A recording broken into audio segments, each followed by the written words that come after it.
नमस्कार विद्यार्थी मित्रांनो, स्वागत आहे आपलं यूट्यूब चॅनल ज्याचं नाव आहे मोहित मोटिवेटेड एक्झाम चॅनल। आज आपण बघणार आहोत महाराष्ट्र टेट म्हणजेच महाराष्ट्र शिक्षक अभियोग्यता आणि बुद्धिमत्ता चाचणी 2025 रोजी होणाऱ्या बालमानसशास्त्र आणि अध्यापनशास्त्र या विषयातील प्रश्नाचं आपण सुरुवात करूया व्हिडिओला। प्रश्न क्रमांक 94, पसंती नापसंतीलाच आपण कमी जागा व शिक्षा असे म्हणतात। पर्याय बक्षीस, पारितोषिकात भेदभाव, गोष्टी। तर याचं अचूक उत्तर आहे पर्याय क्रमांक 2 पारितोषिक। प्रश्न क्रमांक 95, ज्ञान ग्रहण करण्याची रिकामी जागा ही पहिली पायरी आहे। पर्याय संवेदना, अबोध, संबोध, कल्पना। तर याचं अचूक उत्तर आहे पर्याय क्रमांक 1 संवेदना। प्रश्न क्रमांक 96, 140 व त्यापेक्षा जास्त बुद्ध्यांक असणाऱ्या व्यक्तीस रिकामी जागा असे म्हणतात। पर्याय आहे कुशाग्र, सामान्य, अलौकिक, असामान्य। तर याचं अचूक उत्तर आहे पर्याय क्रमांक 1 कुशाग्र। प्रश्न क्रमांक 97, समोर उद्दीपक नसताना पूर्वी घेतलेल्या अनुभवाचे मनातल्या मनात पुनरुज्जीवन करता येते यालाच रिकामी जागा असे म्हणतात। पर्याय विचार, प्रतिमा, स्मरण, विस्मरण। तर याचं अचूक उत्तर आहे पर्याय क्रमांक 2 प्रतिमा।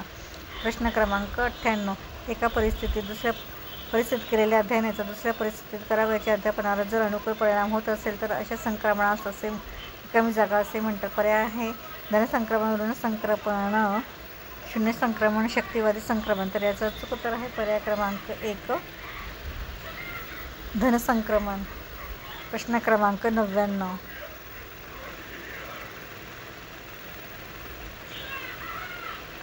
मानसिक शक्तीचा विकास झाला की अध्यापन संघ घडून येते असा विचार मांडणारी उपपत्ती ही रिकामी जागा उपपत्ती म्हणून ओळखली जाते। पर्याय आहे समष्टिवादी, सामान्यीकरण, समघटक, शक्तिवादी। तर याचं अचूक उत्तर आहे पर्याय क्रमांक 4 शक्तिवादी।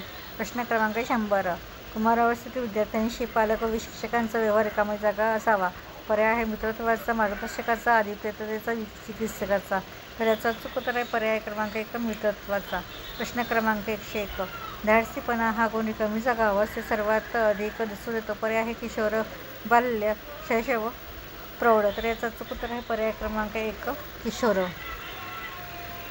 प्रश्न क्रमांक 102, संघटन प्रतिमानाची निर्मिती रिकामी जागा ह्या मानसशास्त्रज्ञांनी केली आहे। पर्याय आहे Avid Hunt, हिडला Taba, gene पियाजे, David Ausubel. तर याचं अचूक उत्तर आहे पर्याय क्रमांक 4 डेव्हिड आसुबेल।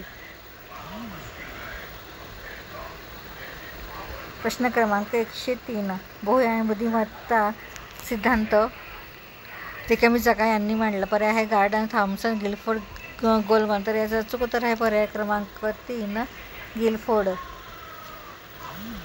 प्रश्न क्रमांक 104, गतानुगताचे पुनरुज्जीवन म्हणजे रिकामी जागा होय। पर्याय कल्पना, संवेदना, स्मरण आणि सानिध्य। तर याचं अचूक उत्तर आहे पर्याय क्रमांक 3 स्मरण। प्रश्न क्रमांक 105, शिष्यावस्थेतील मूल हे रिकामी जागा असते। पर्याय आहे आत्मकेंद्रित, अनौपचारिक, कुशल, कर्तव्यदक्ष। तर याचं अचूक उत्तर आहे पर्याय क्रमांक 1 आत्मकेंद्रित। प्रश्न क्रमांक 106, संवेदना म्हणजे बाह्य उद्दीपकाचे प्राथमिक स्वरूपाचे जाणीव करून देणारी रिकामी जागा प्रक्रिया होय। पर्याय आहे शारीरिक, मानसिक, बौद्धिक, भावनिक। तर याचं अचूक उत्तर आहे पर्याय क्रमांक 2 मानसिक। प्रश्न क्रमांक 107, दोन्ही परिस्थिती नसतील तर एका परिस्थितीतील अध्ययनाचा दुसऱ्या परिस्थितीत अध्ययनावर अनुकूल किंवा प्रतिकूल कोणताच परिणाम होत नाही अशा संक्रमणास रिकामी जागा असे म्हणतात। पर्याय आहे धनसंक्रमण, ऋण संक्रमण, शून्य संक्रमण, शक्तिवादी संक्रमण। तर याचं अचूक उत्तर आहे पर्याय क्रमांक 2 ऋण संक्रमण। प्रश्न क्रमांक 108, अध्ययन संक्रमण होण्यासाठी कृती सहेतुक व ध्येयनिष्ठ असली पाहिजे असे मत रिकामी जागांनी आपल्या उपपत्तीमध्ये मांडले। पर्याय आहे थॉर्नडाईक, बेगले, जड आणि स्किनर। तर याचं अचूक उत्तर आहे पर्याय क्रमांक 2 बेगले। प्रश्न क्रमांक 109, बालकाच्या आवडीनिवडी रिकामी जागा अवस्थेत निश्चित होतात। पर्याय आहे जन्मपूर्व, शैशवावस्था, कुमारावस्था, किशोरावस्था। तर याचं अचूक उत्तर आहे पर्याय क्रमांक 4 किशोरावस्था। या पुढचे प्रश्न आपण पुढील भागात बघणार आहोत। व्हिडिओ आवडल्यास व्हिडिओला लाईक करा, कमेंट्स करा, जास्तीत जास्त व्हिडिओ शेअर करा आणि चॅनलला सबस्क्राईब करायला विसरू नका।